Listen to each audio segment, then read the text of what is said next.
Have you ever been completely confused about how to manage your career? You're not alone. Career management is a confusing topic because everyone has unique career experiences, history, and goals.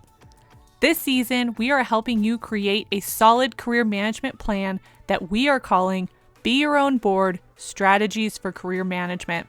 We will be treating your career like a business and applying the top executive board positions to your career management. You will step into each board position and evaluate your career based on the roles each position is responsible for. I'm looking forward to helping you manage and advance in your career. Our last position in this series is most commonly known as a secretary, but I like to say that you are the keeper of records. I purposefully made the persona of this position a younger man because I don't want people to think that this position will fall to wives or to your actual secretary in your career.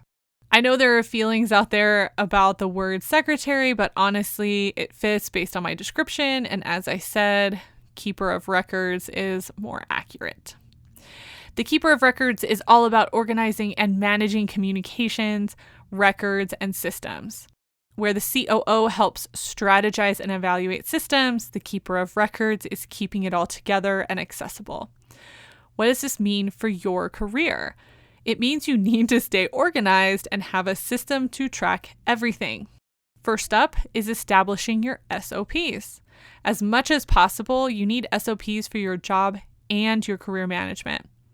If you are repeating something over and over, it should have an SOP and templates for as much as possible. What could this look like in your career management? Networking is one of the most common areas in career management where you can standardize your process. Have a few drafts of messages you commonly send to connections or potential connections and customize them as needed. Write out all the steps you commonly utilize when you are trying to connect with someone. For example, you might have a spreadsheet or project management software with a list of professionals you want to network with. Your columns or subtasks for that person might include the date you reached out, the date they responded, the date of your meeting, a link to their LinkedIn profile or website, list of questions you want to ask, their current position or company, how you connected with them, or possibly common connections. The list is endless, but it needs to make sense for you and your personality. Some of you would hate keeping a spreadsheet or a list with that much detail, which is fine.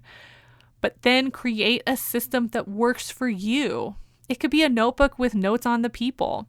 It doesn't matter, but you need a system to track your progress. The second role for the keeper of records is to review communication. Since we are playing the role of keeper of records, it can be hard to check our own communication. So this is likely a role you would want to outsource. Whether you use a person to check your communication or a program, thank you, Grammarly, reviewing communication for minor errors, but also tone is helpful and connects with your professional brand and image. Third, you need to implement and review systems. This is an interesting one because a lot of people will establish a system and then let one thing throw them off and ditch the entire system. Part of managing your career well is coming to terms with a barrier, managing it, and moving on.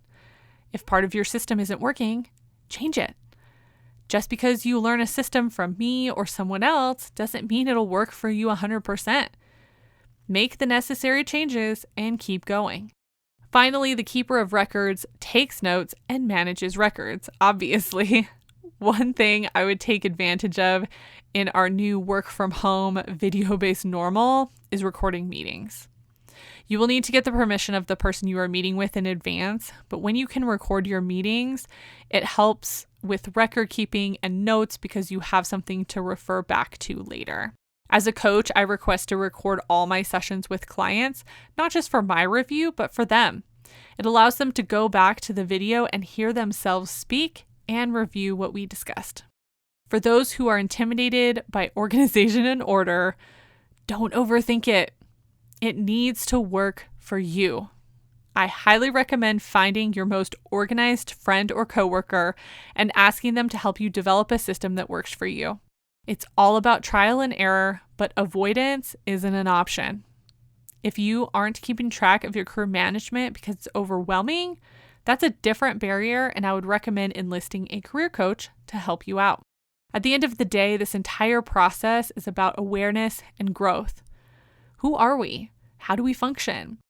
How do we create a plan to move forward that works for us? In our last episode of the season, I'm going to do a review of how to manage all these roles, how to determine what to outsource, and review some of the common barriers I've seen professionals have in their career management.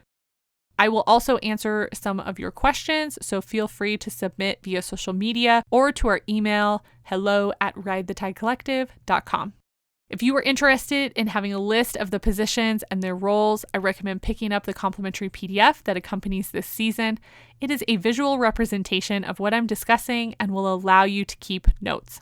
If you have any questions or would like to continue the conversation, please connect with Ride the Tide Collective on Instagram, LinkedIn, or Facebook.